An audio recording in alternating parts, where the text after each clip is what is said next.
Friends, ನಾನಿವತ್ತು ಹೋಗ್ತಾಯಿದ್ದೀನಿ ರೋಲಾ ಮಾಲ್ಗೆ mobile ನೋಡಲಿಕ್ಕೆ. ಅಲ್ಲಿ ತುಂಬ ಸಸ್ತವಾಗಿ ಮೊಬೈಲ್ ಸಿಕ್ತು ಅಂತ ಹೇಳಿದರು ಫ್ರೆಂಡ್ಸು. ಅದಕ್ಕಾಗಿ ನಾ ಇವಾಗ ರೂಮ್ಲಿಂದ ಬಿಡ್ತಾಯಿದ್ದೀನಿ. ಇದು ನಮ್ಮ ರೂಮು. ಇವರು ಈಶ್ವರ್ ಅಂತ ಹೆಸರು, ಗುಲ್ಬರ್ಗ. ಇವರು ನೂರು ಚೈನಲ್ಲಿ ಇರ್ತಾರೆ. ಇಲ್ಲಿ ಜಾಬ್ ಮಾಡ್ಲಿಕ್ಕೆ ಬಂದಿದ್ದಾರೆ. ನಾವು ಇವಾಗ ಎಂಟನೇ ಫ್ಲೋರ್ನಲ್ಲಿದ್ದೀವಿ. ಈಗ ಲಿಫ್ಟ್ ಇವಾಗ ಪ್ರೆಸೆಂಟ್ ಗ್ರೌಂಡ್ ಫ್ಲೋರಲ್ಲಿದೆ. ಮೇಲೆ ಬರ್ತಾ ಇದೆ, ಕಾಣ್ತಿಲ್ವ? ಓಕೆ, ಬರ್ತಾ ಇದೆ. ಗ್ರೌಂಡ್ ಫ್ಲೋರ್ಗೆ ಇದು ಹೋಗಿದೆ. ಇದು 4th ಫ್ಲೋರ್ಗೆ ಬಂದಿದೆ. 4th 6th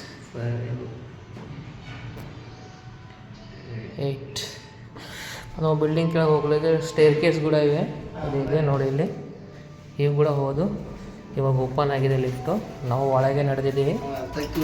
ಈಗ ನಾವು ಗ್ರೌಂಡ್ ಫ್ಲೋರ್ಗೆ ಹೋಗ್ತೀವಿ.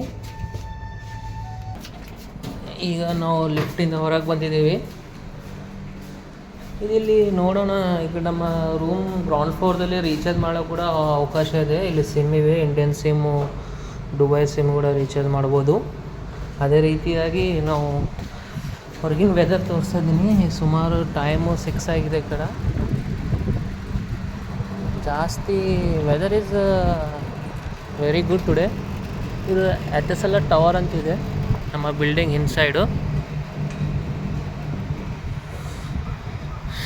ನೋಡಿ, ಎತ್ತಸಲ ಟವರು. ಈಗ ನಾವು ಹೋಗೋದು ರೋಲಾ.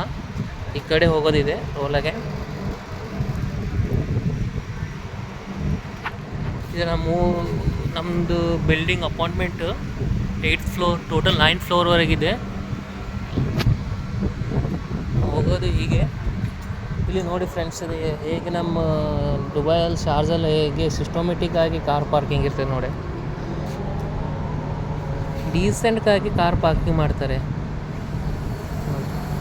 ಒಳ್ಳೆ ಒಳ್ಳೆ ಕಾರ್ಸ್ ಇರ್ತವೆ. ಇದು ಫ್ರೂಟ್ಸ್, ಡ್ರೈ ಫ್ರೂಟ್ಸ್ ದುಕಾನು. ಈಗ ಇವ್ರು ಕೂಡ ಗುಲ್ಬರ್ಗದಲ್ಲಿ ಇರ್ತಾರೆ. ಇವ್ರು ಕೂಡ ಜಾಬ್ ಮಾಡಲಿಕ್ಕೆ ಬಂದರೆ ಸೇಮ್ ಈ ಕಡೆಗೆ. ಈ ಕಡೆ ಕನ್ಸ್ಟ್ರಕ್ಷನ್ ಕೂಡ ನಡೆದಿದೆ. ಆ ಕಡೆ ನಾವು ಹೋಗೋದು ಹೀಗೆ. ಈ ಕಡೆ ಒಂದು ಹೊಸ ಕೂಡ ಬೋರ್ಡ್ ಕೂಡ ಇದೆ. ಈ ಕಡೆ ಡೊನೇಟ್ ಮಾಡೋದು ಕ್ಲಾತ್ಸ್ ಹೀಗಿದೆ. Food collective donate here clothes ಆಗಿ.